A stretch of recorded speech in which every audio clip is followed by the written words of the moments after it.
Good morning everyone. इस class में हम पढ़ेंगे सबसे इम्पोर्टेंट कंसेप्ट केमिकल काइनेटिक्स का, जिसके बगैर केमिकल काइनेटिक्स को आगे स्टडी करना डिफ़िकल्ट होगा। दो लॉज हैं हमारे पास, that is law of mass action and rate law. देखिए, दोनों को समझते कैसे हैं कि मैं एक केमिकल रिएक्शन ले लेता हूँ। लेट ए केमिकल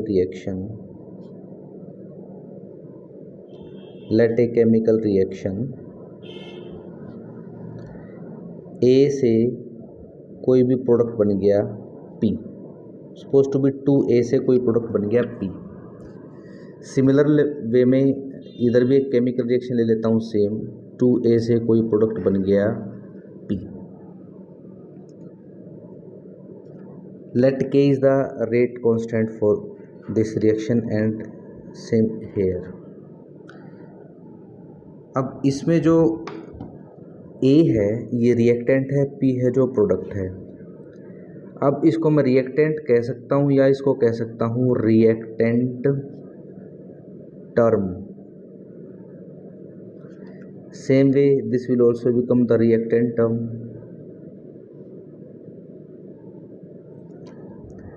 तो लॉ ऑफ मास एक्शन ये कहता है हमें कि किसी भी केमिकल रिएक्शन का जो रेट है, rate of a chemical reaction is directly proportional to the concentration term।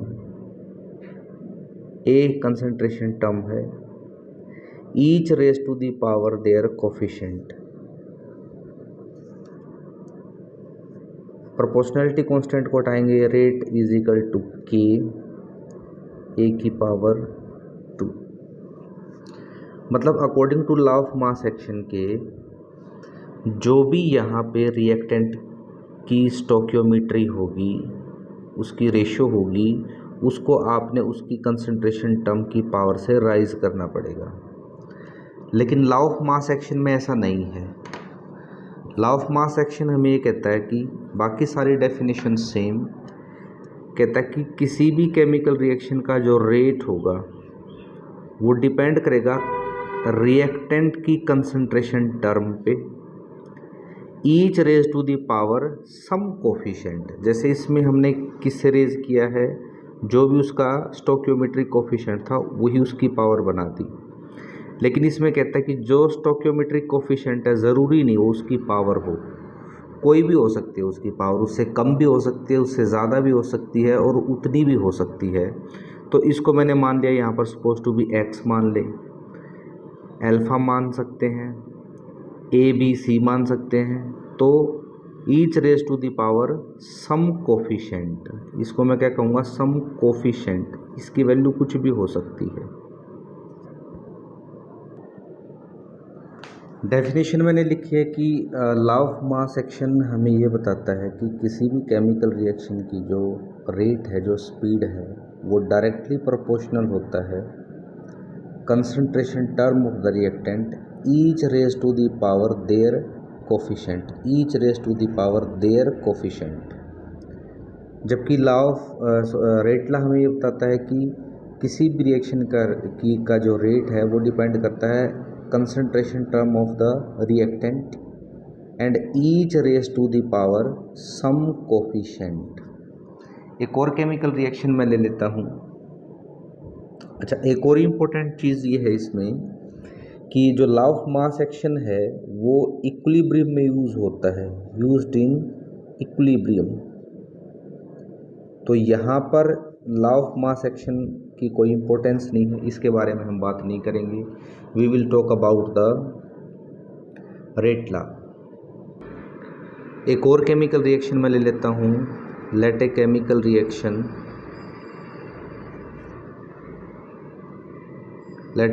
Reaction 2A plus 3B से कोई प्रोडक्ट बन गया P, 4P प्रोडक्ट बन गया। Let K is the rate constant for this particular chemical reaction. तो rate law हमें ये कहता है कि इस रिएक्शन की जो स्पीड है, इस रिएक्शन का जो रेट है वो डायरेक्टली प्रोपोर्शनल होगा जो कंसंट्रेशन टर्म है उनके प्रोडक्ट का। ए की कंसंट्रेशन बी की कंसंट्रेशन सिर्फ रिएक्टेंट पे, प्रोडक्ट पे नहीं, each raise to the power some coefficient, 2 3 नहीं लिखेंगे हम, इसमें लिख देंगे x या फिर y, या फिर लिख सकते हैं small a small b, alpha beta. अब प्रोपोर्शनलिटी कांस्टेंट को हटाने के लिए मैं क्या लिखूंगा, रेट इज इक्वल टू, ये आ गया कांस्टेंट वैल्यू k, a की पावर x b की पावर y।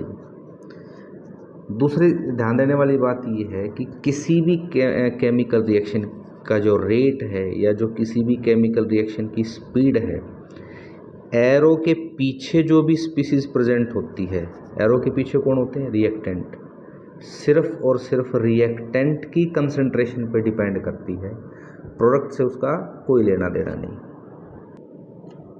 एक और केमिकल रिएक्शन मैं ले लेता हूँ, suppose to be let a chemical reaction,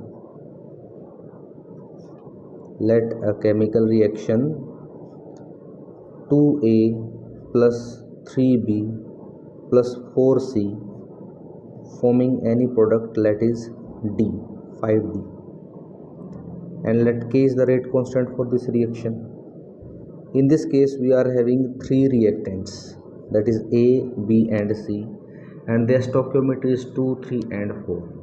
According to rate law, what is the stoichiometry of the reactant doesn't matter. So in this case, rate of reaction, the speed of this reaction is directly proportional to concentration of A multiply by concentration of B multiply by concentration of C, each raised to the power some coefficient।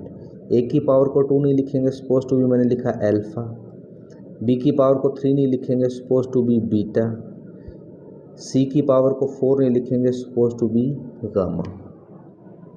तो alpha beta और gamma क्या है, rate law के according concentration term के coefficient हैं। Alpha beta and gamma क्या है, are the coefficient, coefficient किसके कोफिशिएंट है, कंसंट्रेशन टर्म के, coefficient of concentration term, concentration term कहाँ एक्सप्रेस की गई है ये कंसंट्रेशन टर्म, रेट लॉ में, expressed in rate law, expressed in rate law. तो रेट लॉ में कंसंट्रेशन टर्म जो एक्सप्रेस की गई हैं, अगर मैं इन कंसंट्रेशन टर्म के जो कोफिशिएंट हैं इनका सम कर देता हूँ, that is alpha plus beta plus gamma, तो this will become sum of the coefficient of concentration term. इसको मैं क्या कह सकता हूँ कि हमने सम कर दिया, जोड़ दिया, sum of coefficient of concentration term कहाँ एक्सप्रेस की गई हैं, expressed in rate law.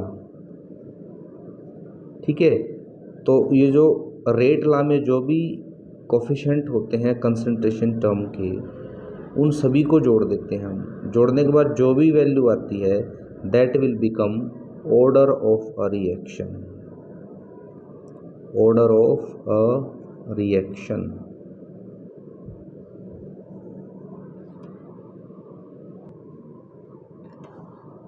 Next topic है elementary and complex reactions.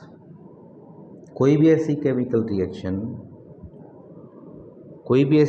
Reaction जो एक ही स्टेप में होती है, मतलब प्रोडक्ट जो है वो एक ही स्टेप में बन जाता है, चाहे कितने भी रिएक्टेंट हों, ऐसी रिएक्शंस को हम कहते हैं एलिमेंट्री रिएक्शन। और कोई भी ऐसी केमिकल रिएक्शन जो एक से ज़्यादा स्टेप में होती है, मोर देन 1 स्टेप्स, ऐसी रिएक्शन को हम कहते हैं कॉम्प्लेक्स रिएक्शन। एग्जाम्पल के तौर पे मैं कहता हूँ कि suppose to be A is converted into product P, this reaction occurs in 1 step। That's why this is the elementary reaction. In the same way, I can say कि 2A reacts together to form product and K is the rate constant for this reaction, and 2A collides with each other to form the product P in single step. So this is also an example of the elementary reaction. Or I can say A plus B to form product P, क्योंकि यहाँ भी एक ही step में reaction हो रही है तो इसको मैं कहूँगा एलिमेंट्री रिएक्शन। तीसरा केस हो सकता है 3A collides with each other to form product P. Similarly, I will say 2A reacts with B to form product P in single step. Similarly, A plus B plus C collides with each other to form product P. All these are the elementary reaction if the reaction takes place in one step, single step.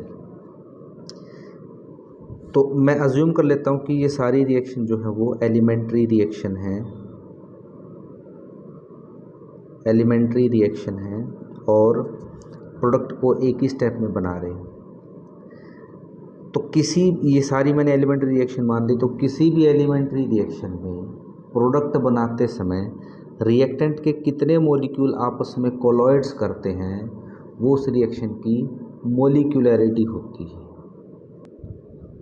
तो किसी भी single step की reaction में, किसी भी elementary reaction में reactant के कितने मॉलिक्यूल एक साथ कोलॉइड करके प्रोडक्ट बना रहे हैं वही मॉलिक्यूलैरिटी होती है।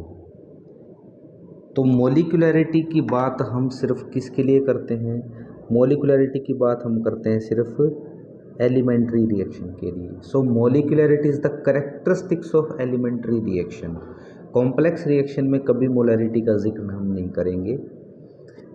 तो अगर एग्जाम्पल पहला हम देखें तो इसमें सिर्फ एक रिएक्टेंट ही प्रोडक्ट बना रहा है, तो इसलिए ये रिएक्शन कैसी होगी? यूनिमोलिक्यूलर रिएक्शन, क्योंकि एक ही रिएक्टेंट से प्रोडक्ट बन रहे हैं। दूसरी रिएक्शन में देखिए 2A आपस में टकराएंगे और प्रोडक्ट बनाएंगे P, तो ये कौन सी रिएक्शन होगी? बाईमोलिक्यूलर रिएक्शन। रिएक्शन नंबर 3 को देखिए, एक A है और एक B है, 1 2 molecules, 1 molecules of A and another molecule of B collides with each other to form product. So here 2 molecule colloids, so both these reactions are bimolecular reaction. Bimolecular reaction. Reaction 3 to 5 देखिए, 3 molecules of A colloids and to form product 2A and 1B, total 3 to form product 1A, 1B and 1C, तो total 3 molecule colloids. This is a trimolecular reaction. This is a trimolecular reaction. तो elementary reaction में भी unimolecular, bimolecular and ट्राईमोलिकुलर और further that is टेट्रामोलिकुलर, 4 अगर एक साथ reactant के molecule एक दूसरे से स्ट्राइक करते हैं। ध्यान देने वाली बात यह है इसमें, that is molecularity is used only for the elementary reaction which completes in one step. कुछ एग्जाम्पल्स हमने लिए हैं यूनिमोलिकुलर, बाईमोलिकुलर और ट्राईमोलिकुलर रिएक्शंस के। पहले एग्जाम्पल में देखिए, 1N2O5 on heating to form N2O4 and half molecule of oxygen gas.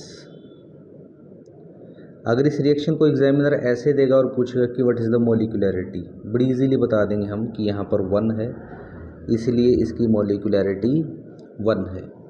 लेकिन एग्जामिनर क्या करेगा, इस रिएक्शन को 2 से मल्टीप्लाई करेगा, 2 और 2 से मल्टीप्लाई करेंगे तो यहाँ ऑक्सीजन कितनी रहेगी? 1, तो यहाँ सिंपली O2 लिखा मिलेगा आपको।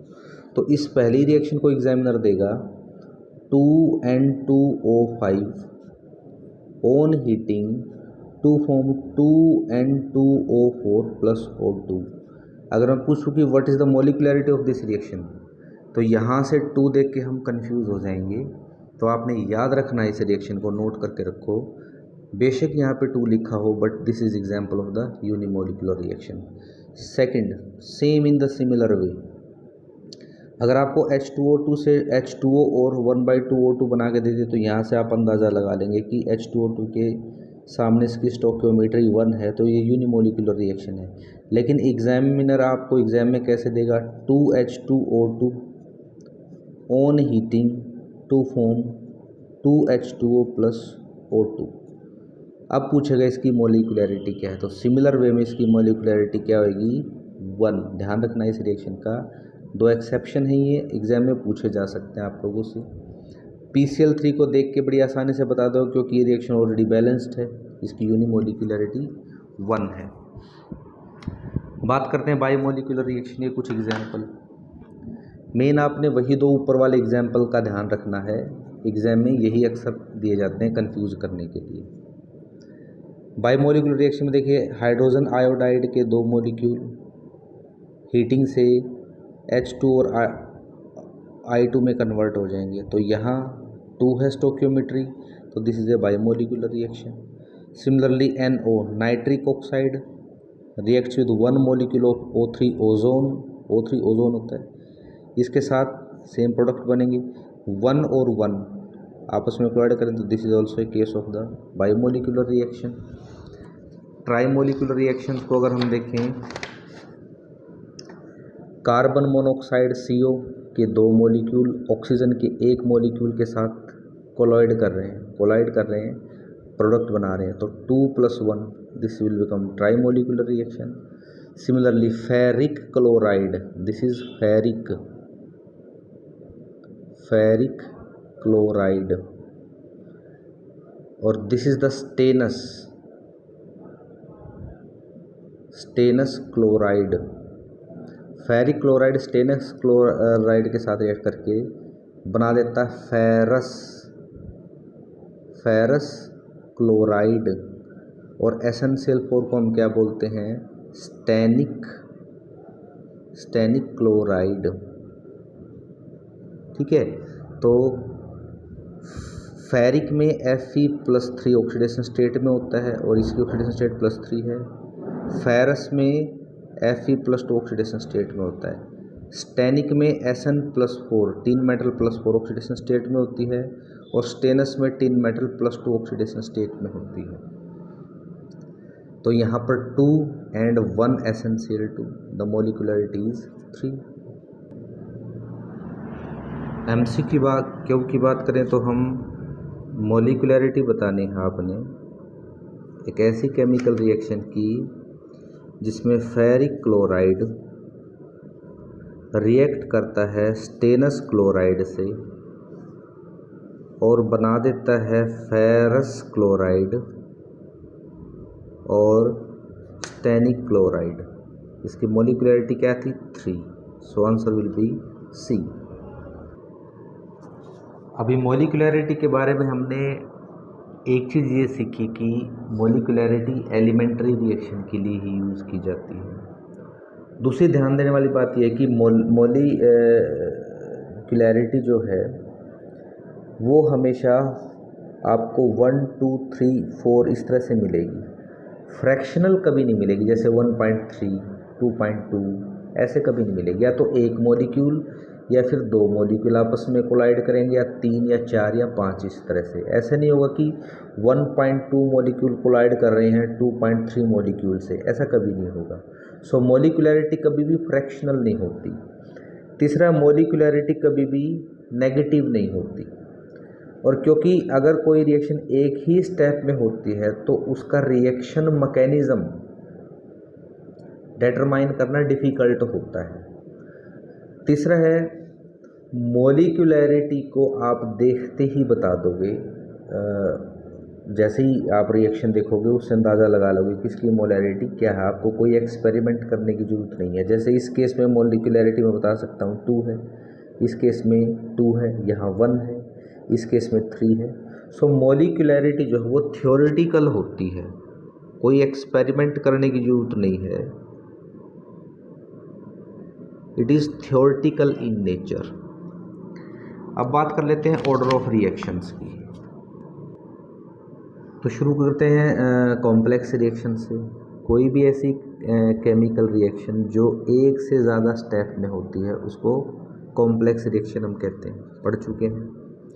जैसे मैं कहता हूँ कि एक एग्जाम्पल मैंने ले लिया, लेट ए से कोई चीज़ बन रही है सपोज टू बी डी, और अब ये डी कैसे बन रहा है हमने स्टार्टिंग में पढ़ा था कि सपोज टू बी मैं कहता हूँ पहले ए से बना बी, ये हो गया हमारा step number 1।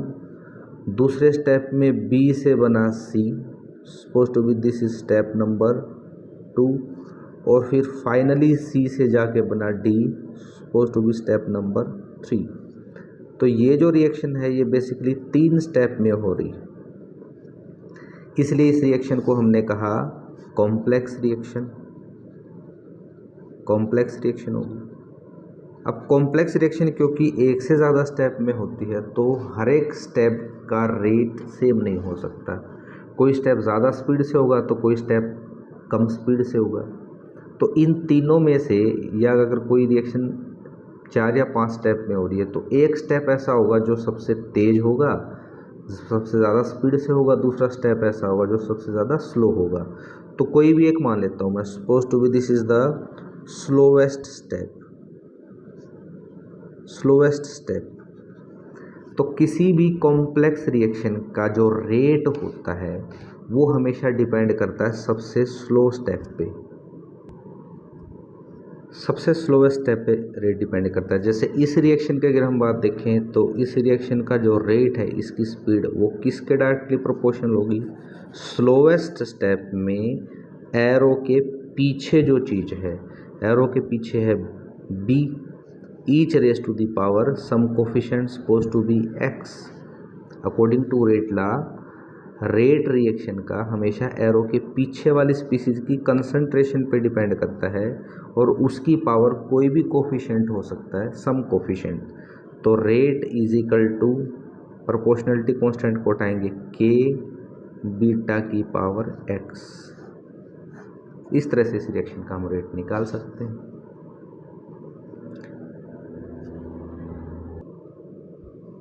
Next is the order of reaction. देखिए ऑर्डर ऑफ रिएक्शन, सबसे पहली बात तो ये है कि कॉम्प्लेक्स रिएक्शन की करैक्टरिस्टिक्स होती है।